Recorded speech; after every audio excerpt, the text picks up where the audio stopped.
Here are 5 predictions for the creator economy in 2026. Instagram pushes into podcasting. TikTok goes big on TVs and microdramas. Mr. Beast IPOs. LinkedIn launches collab posts. An AI influencer breaks into the mainstream.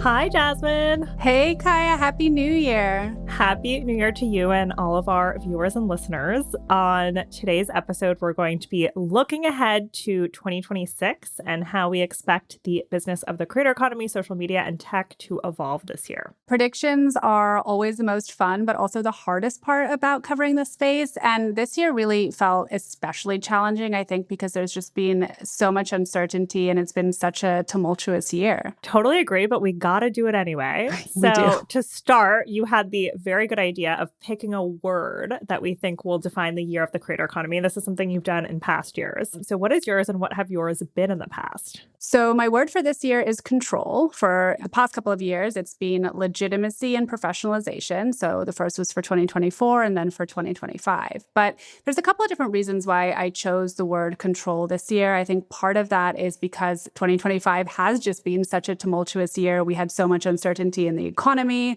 also with the rise of AI, then with a TikTok ban that wasn't. We're also seeing signs of social media fatigue as well as influencer fatigue. I think part of that has to do with the rise of AI as well as the uncertainty in the economy. But we're seeing platforms start to cater to that too, really recognizing that people want to have a little bit more control, more agency over their digital lives. Then on the brand creator front, we're also seeing more signs that brands want to have more control over how they're spending their influencer marketing dollars. Creators also want to have more control over their businesses. They are focused on sustainability over virality, which is incredibly unpredictable. So all of these things really just point to more, focus on kind of control and agency over what's going on within the creator economy. What did you pick, Kaya? I know this is the first year you were doing this and I kind of threw it on you last minute. I know you sprung it on me this morning. You're like, pick a word. I'm like, oh, but I basically picked the first thing that popped in my head because I'm a very gut reaction, go with your gut person. So the first thing that popped in my head was focus. So similar vibe to yours. And I think to piggyback off of that, lots of uncertainty, like you said, in the economy. It's still shaky. Money is not going to start suddenly flowing back this year unless you're an AI startup. So I think this is a time when creators and companies really need to focus on their key priorities. I think we're already seeing that energy with Instagram, calling people back to the office 5 days a week, asking staff to cut down on meetings. The message is very okay, we need to work. And I think a lot of that is coming from the fact that there's just more competition than ever before. And I know we say that every year about the creator economy, but it's true. And it gets worse every year. And I think the factors that are exacerbating that now is that there's just so much struggle for attention, right? Streaming platforms are competing with social media, competing with creators, and the rise of AI is a big one. And I think AI-generated content, we saw it have a huge impact in 2025. It's going to be even bigger this year. So I think this is a year that everyone from creators to brands to platforms need to really hone in on their strategy and focus on the things that will make them stand out and succeed this year. So to break all of that down a little bit further and give some specific predictions on what we think might happen in 2026, I think the first one I want to start with kind of piggybacks off of your idea, Kaya, of, figuring out how to stand out amongst, this really crowded space. I think there's a big chance that static content could start to make a comeback in 2026. It really just feels like everything across all types of platforms is just video now. I mean, video podcasts, for example. We're seeing Instagram launching a CTV app. YouTube is a top social and streaming platform. And then, of course, we had Sora, which, lets users turn text prompts into videos. I think people are going to want a break. And I think brands and creators are also going to need to figure out a way to break through all of that noise. Another big theme for 2026 is a theme that was big in 2025, which is regulation. Social media bans, you called this last year, Jasmine, were a theme of last year. We had obviously Meta antitrust, the TikTok ban that wasn't. But looking ahead to 2026, it is the 30th anniversary of Section 230. So some lawmakers are already preparing new bills to try to overturn and change that. We are expecting much more regulation. I think less likely to hit in the US, more so in Europe. Europe has been very trigger happy on the regulation front. There's some murmurs of them following Australia and trying to move to ban social media for teens. So that's something to definitely watch this year. And we also may start to see more AI frameworks and regulation, though, again, I think I would expect more of that to come out of the EU than the US. But, it's been 3 years of the AI boom. So we are in that period where we might start seeing some regulation in the US as well. So speaking of trends that were big in 2025, that will continue to be big in 2026, AI is one of them. I think in the context of the creator economy, a lot of the concerns that creators had about AI just taking everybody's job have started to fade. There are still some very real concerns around things like copyright infringement, deep fakes, as well as the rise of digital clones and potential misuse of that. What is really interesting to me in all of this, though, is that there's so much ambivalence toward AI, whether that's among regular people, whether it's among creators or brands or the platforms themselves. So, for example, you have so many creators that are using AI to streamline their work. You also have a lot of people, who are engaging with content or AI-generated content, even when they say they don't like it. One of my favorite examples that I always point to is the Barbie box trend. Basically, what happened is people were using ChatGPT to create AI doll versions of themselves. I was one of them. I posted it just before I went to Cannes. It was just so much fun, and I thought it brought some lighthearted energy into the AI space, which, of course, is still really scary to a lot of people. In terms of a prediction here, I do think that 2026 could be the year that we see an AI influencer kind of break through into the mainstream.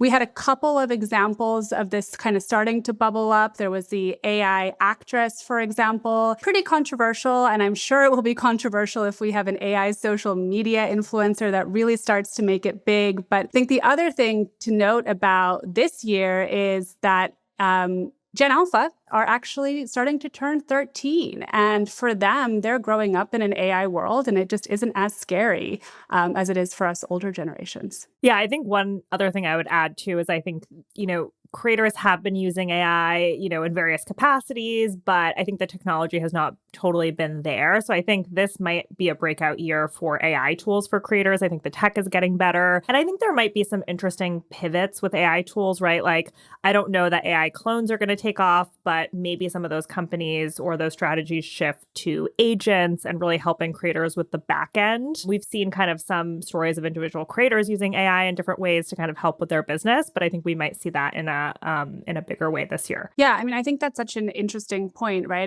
There is such a mismatch between the AI tools that are out there and what creators actually need, as well as what brands want. I wrote a big report about this earlier this year, and I hear so much buzz, for example, about AI tools that help with brand safety or brand suitability, but that was one of the least important things to the brands that were in the research that I was conducting. And so I think, and this is probably the most overused thing that people say about building AI tools and services, but you have to make sure it actually solves a problem. And, perhaps this is the year where we're going to start to see sort of more creator AI startups really take that into account as they're launching new products. Moving on to the investment business front. So our big prediction is that Mr. Beast will IPO in 2026. I think the deal book conversation was kind of an interesting one. It felt like a way for them to sort of test the market, unveil some of the ambitions, confirm their valuation, all that stuff. So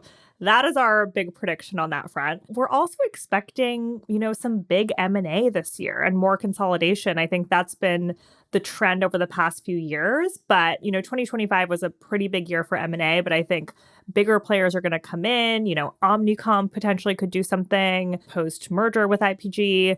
Publicis has already, acquired so many influencer marketing firms. And then I think all of these moves force the smaller influencer marketing firms to consolidate further as they try to grab more market share. So I think big year for M&A. And I think it's also going to be a big year for these hybrid business models. We started seeing this at the tail end of 2025, including with Scalable and our approach.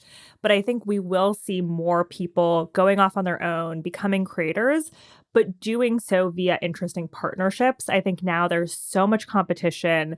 People know the lack of resources. It's also a shaky time, like we said, in the economy where people might feel less emboldened to take that step. So I think what we've done, what others like Alex Heath have done, where it's this hybrid approach of like, okay, Alex Heath, for example, former longtime reporter, doing a newsletter on his own, but then co-hosting a podcast with someone else, which is also part of Vox Media. So I think this is going to be more of the norm in 26, that people are going to go out on their own, but forge these kind of interesting partnerships to make it feel a little more stable. So I've already talked in sort of broad strokes about what's going to happen within social media and on the platforms. So we have some specific predictions in terms of product releases that we think might happen next year. And so the very first one is that LinkedIn will release collab posts. In full transparency, this is very high on our wish list for features from LinkedIn. When we launched Scalable, we would have loved to be able to do a collab post instead of posting separately from our accounts as well as Scalable's account. So